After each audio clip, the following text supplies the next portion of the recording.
144 hertz AMOLED display, বিশাল 8000 mAh battery আর 5G। একটা ফোনে এই তিনটা জিনিস একসাথে দেখলে মনে হবে এটা গেমিং আর পাওয়ার ইউজারদের জন্যই বানানো। কিন্তু মিড রেঞ্জ প্রসেসরের সাথে এত বড় ব্যাটারি টেকনো পোভা কার্ভ 2 আসলেই কি প্র্যাকটিক্যালি কাজে দেবে, নাকি শুধুই মার্কেটিং? আসসালামু আলাইকুম বন্ধুরা, আমি সাকিব, আপনারা দেখছেন টেকমুড সাকিব। আজকে কথা বলবো টেকনো পোভা কার্ভ 2 নিয়ে। ফোনটা অফিসিয়ালি আনঅ্যাভেলেবেল, খুব শীঘ্রই মার্কেটে আসতে চলেছে। তো চলুন কথা না বাড়িয়ে শুরু করা যাক আজকের ভিডিও।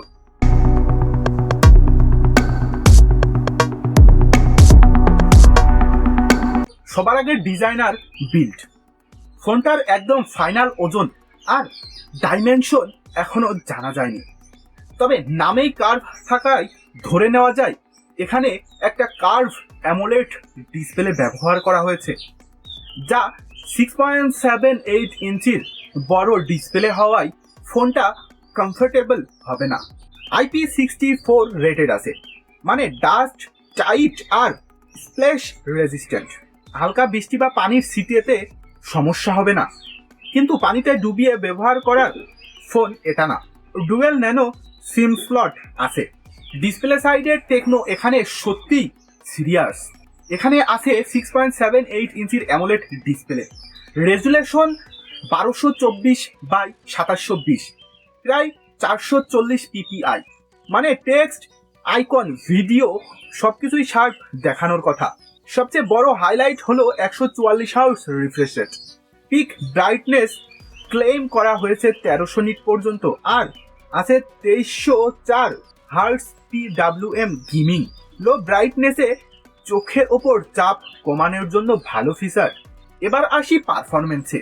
এখানে ব্যবহার করা হয়েছে মিডিয়াটেক ডায়মন্ডসিটি 7100 চিপসেট। এটা 7000 সিরিজের mid range 5G chip. Gaming আর পাওয়ার ইউজ ফোকাসড, কিন্তু ফ্ল্যাগশিপ লেভেলের না।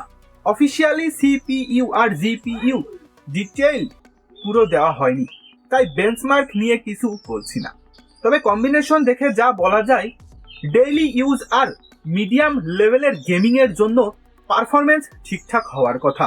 র্যাম ও স্টোরেজ অপশনে পাচ্ছেন 8GB plus 128GB, 8GB plus 256GB আর 12GB প্লাস 256GB।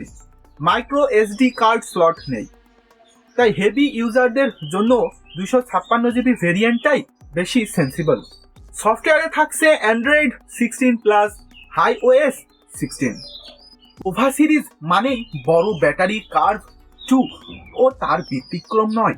এখানে আছে বিশাল 8000 mAh ব্যাটারি, নর্মাল ইউজে সহজেই 2 দিন, আর হেভি গেমিং ইউজারদের জন্য পুরো একদিন ব্যাকআপ দেওয়ার সম্ভাবনা আছে। রিয়েল লাইফ ইউজারদের অপশন ডিপেন্ড করবে। Charging 45 watt. এখনকার বাজারে একে খুব ফাস্ট বলা যাবে না, আবার স্লো বলা যাবে না। ব্যাটারি সাইজ হিসেবে এটা মোটামুটি ব্যালেন্সেড। ক্যামেরা সেকশনে টেকনো একটু সিম্পল অপশন নিয়েছে। পেছনে আছে 50 মেগাপিক্সেল 1.8 মেইন ক্যামেরা PDAF সহ। সাথে এটি 50 মেগাপিক্সেল সেন্সরের আসল শক্তি, ভালো আলোতে ডিটেইল আর শার্পনেস। সঠিক টিউন থাকলে ডে লাইটে ফটো আর সোশ্যাল মিডিয়ার জন্য একদম ব্যবহারযোগ্য হওয়ার কথা। ভিডিও করতে পারবেন 4K 30fps এ। সামনে আছে 13 মেগাপিক্সেল সেলফি ক্যামেরা, এবং ভালো খবর হলো ফ্রন্ট ক্যামেরা দিয়ে 4K 30fps এ ভিডিও করতে পারবেন। ব্লগ, রিলস, টিকটকদের জন্য এটা কন্টেন্ট ক্রিয়েটরদের কাজে লাগতে পারে, যদি সফটওয়্যারের স্টেবিলাইজেশন ঠিকঠাক থাকে। মাল্টিমিডিয়া আর কানেক্টিভিটিতেও কিছু ভালো জিনিস আছে। স্টুডিও স্পিকার আছে, ডলবি অ্যাটমস সাপোর্ট সহ।